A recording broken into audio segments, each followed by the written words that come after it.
Hello दोस्तों, कैसे हैं आप सब। आई होप आप सब स्वस्थ होंगे और मस्त होंगे। एक छोटी सी कहानी है जो आप लोगों के बीच में शेयर कर रही हूँ। आप लोगों को अच्छी लगती है तो कमेंट करें, लाइक करें। चैनल पर नए हो तो चैनल को सब्सक्राइब करें, शेयर करना ना भूलें।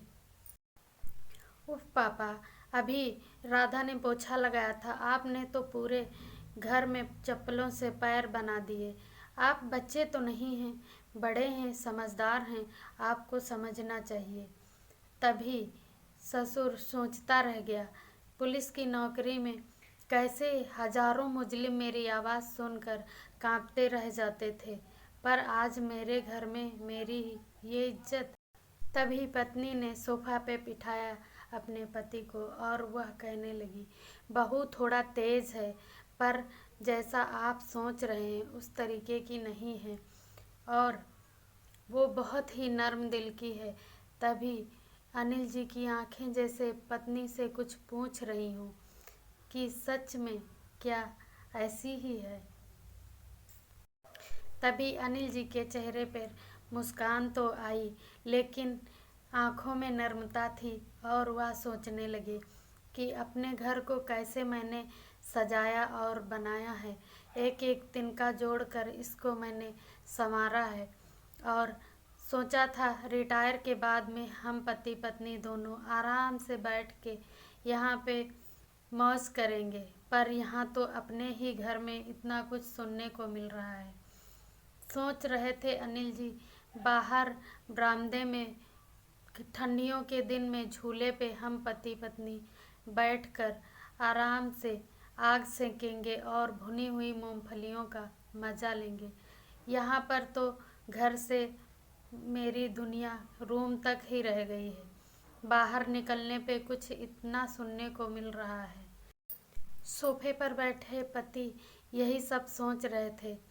तभी पत्नी को पता था कि मेरे पति अभी बहुत ज़्यादा ही गुस्सा हैं और वह मेरे हाथ की कॉफ़ी पीते ही गुस्सा थूक देंगे।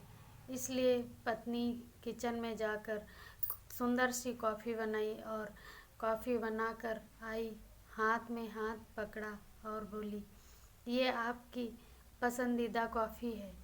तभी पति मुस्कुराते हुए हाथ में कप लिए और चाय पिए। गुस्सा ठंडी हुई।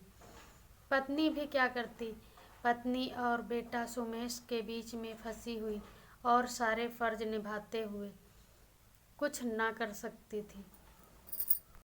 एक दिन पति पत्नी मार्केट से आकर बाहर सोफे पर बैठे हुए थे। तभी नौकर वहाँ पे 3 कप चाय रख कर गया। पति पत्नी सोचने लगे कि मेरे दोनों लोगों के अलावा चाय तो घर में सुमेश ही पीता और कोई पीता नहीं है, जबकि सुमेश काफ़ी दिनों से अपने माँ बाप के पास नहीं बैठता था और ना ही उनसे बातें करता था। दोनों आप मन ही मन में सोच ही रहे थे। तब तक बेटा सुमेश आकर वहाँ बैठ गया और चुप्पी से साधे हुए चाय पीने लगा।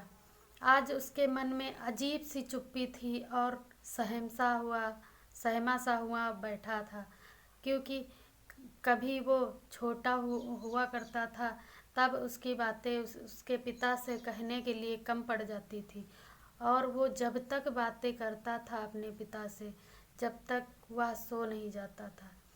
जितनी सारी बातें होती हमेशा अपने पिता से शेयर करता था। चुप ना रहने वाला सुमेश आज खामोश बैठा था। पति पत्नी दोनों उसको देखकर हैरान थे, फिर भी उससे कुछ नहीं कह पाते थे। यही सब दोनों सोच रहे थे। तब तक बेटा सोमेश, देखते ही देखते पत्नी अपने पति को देख रही थी और बेटा सुमेश को भी। तभी वह खामोशी तोड़ते हुए अपने बेटे सुमेश से बोली, सुमेश, रिया के घर में उसके कजन की शादी भी तो है। तभी सुमेश बोला, हाँ माँ, मैं उसी के बारे में आपसे बात करने आया हूँ। पति पत्नी एक दूसरे को देख रहे थे और देखते हुए मुस्काए। बोले, बोलो क्या बात है। तभी सुमेश बोलने लगा, रिया के घर वाले हमारा घर खाली करवाना चाहते हैं और सोच रहे हैं कि हम इसी घर से उसकी शादी करें। तो उन लोगों ने हमसे बोला है कि सोमेश, हमें आपका घर चाहिए। तो आप लोगों को मैं सोच रहा हूँ दीदी के घर में शिफ्ट कर देता हूँ, क्योंकि आप लोगों को भी शोरगुल पसंद नहीं है, बेटा सोमेश ने बोला। बेटा सोमेश की बातें सुनकर रमेश जी को गुस्सा आया और रमेश जी ने बोला कि सोमेश, शादी के लिए क्या यही घर है? उन लोगों से कह दो, कहीं दूसरा घर हम लोग दिला देंगे। तभी बेटा सोमेश ने बोला, अरे पापा, आप भी हद करते हो। जब अपना घर इतना बड़ा है तो फिर रिया के घर वालों को बाहर क्यों घर ढूंढे, क्योंकि वो हमारे रिश्तेदार हैं और रिया के घर वाले हैं। आप भी पापा गजब करते हो, कहते हुए उठा और उठ के अंदर चला गया। तभी बहू रिया की आवाज़ भी आई, तो जैसे लग रहा था रिया सब अपने ससुर की बातें सुन रही थी। आज पत्नी की भी आंखें नम थीं, क्योंकि ऐसा कभी उसने सोचा नहीं था और वो रोने भी लगी, अपने पति को देखकर भी कुछ ना कर। पति ने पत्नी को रोते देख अपने कंधे का सहारा दिया और जैसे कि वो कह रहे हों कि अभी मैं हूँ, सब ठीक हो जाएगा और मैं ठीक कर लूँगा। इतना कहते हुए मन ही मन में अपनी पत्नी से बोले, देखो, इन्हीं बच्चों के लिए तुम मुझसे लड़ती थी और झगड़ती थी, आज वही बच्चे हमें हमारे घर से निकाल रहे हैं। तभी पत्नी ने बोला कि उतना तो कुछ भी नहीं था, आज सोमेश अपनी पत्नी और बच्चों के साथ अपनी ससुराल चला गया और मुझसे बताया भी नहीं।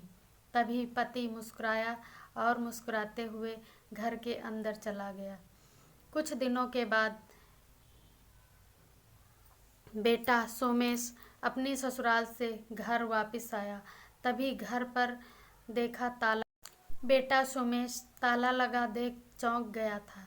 तभी चौकीदार सोमेश को देखते ही सोमेश के हाथों में चाबी रख दिया। वो चाबी इस घर की नहीं थी। चाबी रखते हुए एक लेटर भी उसके हाथ में चौकीदार ने दिया था। जो खत खोलकर देखा तो वो खत सोमेश के नाम पर अनिल जी ने लिखा था, यानी कि उसके पिता ने। वो खत पढ़ते ही वो चौंक गया, क्योंकि उस खत में लिखा था कि ये घर की चाबी नहीं है, ये हमने फार्म हाउस खरीदा था तुमसे जो नहीं बताया था, उसी जगह की चाबी है। तुम दोनों का सामान हमने वहाँ पर ही रखवा दिया है, क्योंकि यह घर मेरा और तुम्हारी माँ का है। इस घर पे तुम्हारा कोई अधिकार नहीं है।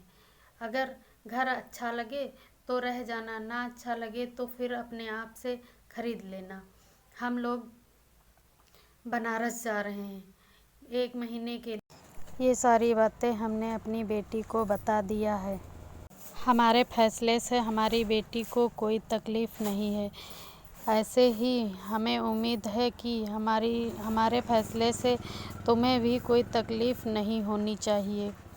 आगे का जो भी हो अपना सोच लेना, क्योंकि वो घर में खुशियाँ इसलिए रहती थी, हमारा बच्चा और हमारे नाती पोता रहते हमारे साथ में, इसलिए हमने ख़रीदा था।